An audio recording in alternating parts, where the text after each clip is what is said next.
Terminator Dark Fate is out in cinemas now, the latest entry in the long-running series, and I do want to start with the series as a whole to give a bit of a background.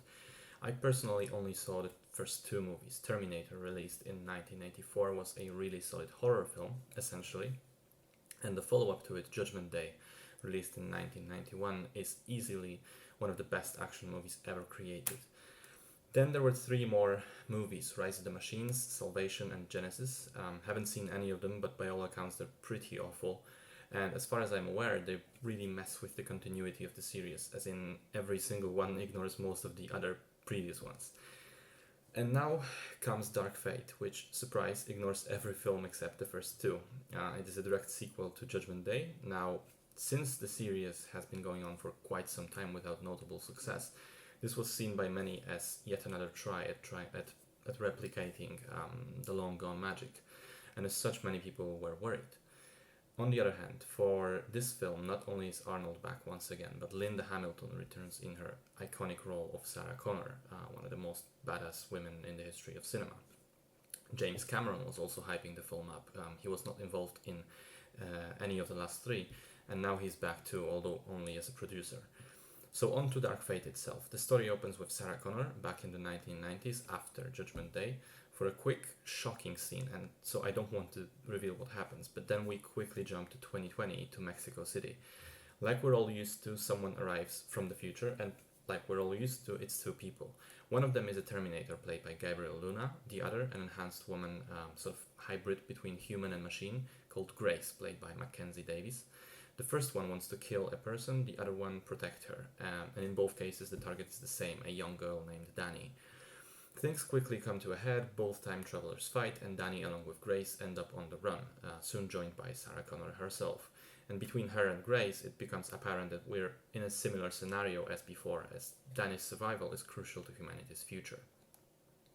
Now, okay, I'll start with the good stuff. So Linda Hamilton is the highlight of the film, and just absolute joy to see on the screen.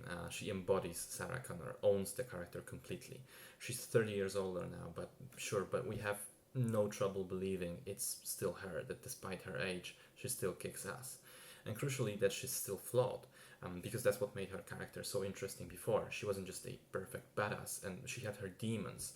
And she surely wasn't invincible and completely fearless. She was very human, and still is. And I couldn't shake the feeling that, writing aside, a large part of that is Hamilton's acting. Arnold is also in the film, and he too has got a great presence. Interestingly enough, his character probably has the funniest lines and moments in the film. It's very much intentional, it's not like he's accidentally funny. I laughed out loud multiple times at him, which is not something I'd expect from a Terminator movie, honestly. I also want to mention the pacing of the film. I think it moves rather swiftly and has a good balance between the action sequences and the slower moments. They're all just the right length, I felt. And finally, I want to mention the story, because if you remember Judgment Day's ending, you, like me, should be surprised that there are still Terminators out there in the future. After all, Sarah has prevented Skynet from ever existing, right? So there are multiple large questions in regards to this that the movie provokes, and it does answer pretty much all of them. The script takes the time to explain to us, the viewers, but also to Sarah, what exactly is going on and how we're still in roughly the same situation. And okay, there are still minor holes and inconsistencies in the plot, but for the large part, I appreciated the effort that it took to make sense. Unfortunately, it's not all roses, as the movie has its share of problems. The main one for me is that the action was so unexciting. I think a large part of the issue is the apparent invincibility of some of the characters. Now, you're gonna stop me here and say, hey, but the original Terminators were almost unkillable too.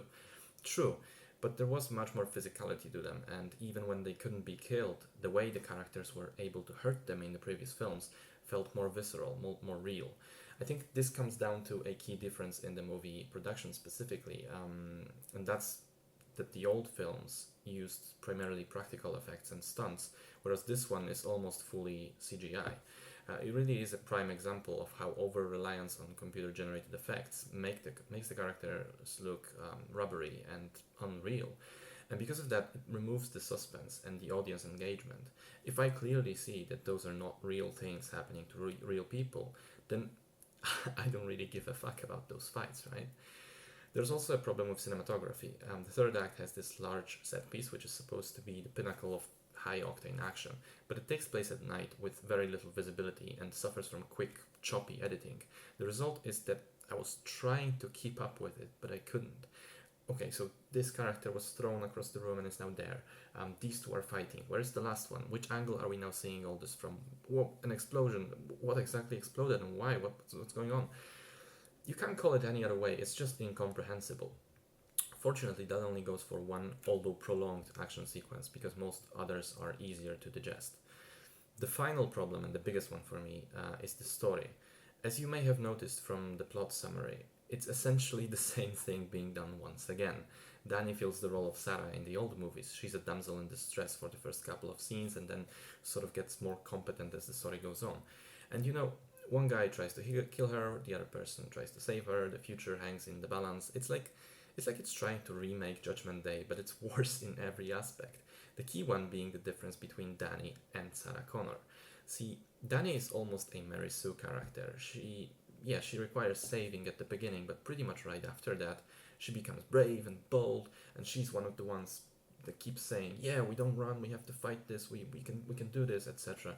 Which, I'm sorry, but it doesn't work for me. One, because it's hard to believe that this girl basically loses her entire family and in the first 10 minutes of the film, and then another 5 minutes later, she no longer fears the Terminator, but is ready to fight it.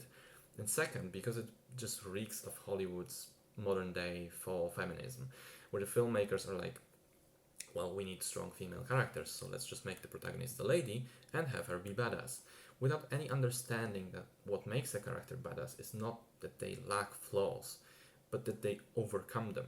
And so we end up with another Rey from Star Wars, essentially. Yeah, she's likable and all, but there's no internal conflict. There's no flaws in her. She's just almost perfect in every way. So that's boring and bland. And this is especially mind-boggling because you have Dani literally stand next to Sarah Connor, one of the best strong female characters written for cinema. So you have this fantastic model in the same film of a character that was tough but not artificially tough. She had to earn it. The character that went from being a plot device essentially to an actual protagonist over time and because of what happened to her. A character that actually had a journey and overcame some of her weaknesses. And crucially, a character that was very inherently female. I don't think that you could substitute Sarah Connor for a man in either film and have the result be the same. The character really embraces its femininity, the good and the bad sides that come with it. And you look at Sarah, and then you look at Dani, that has the depth of a spoon and is as interesting as a shoebox. I mean, the contrast just speaks for itself.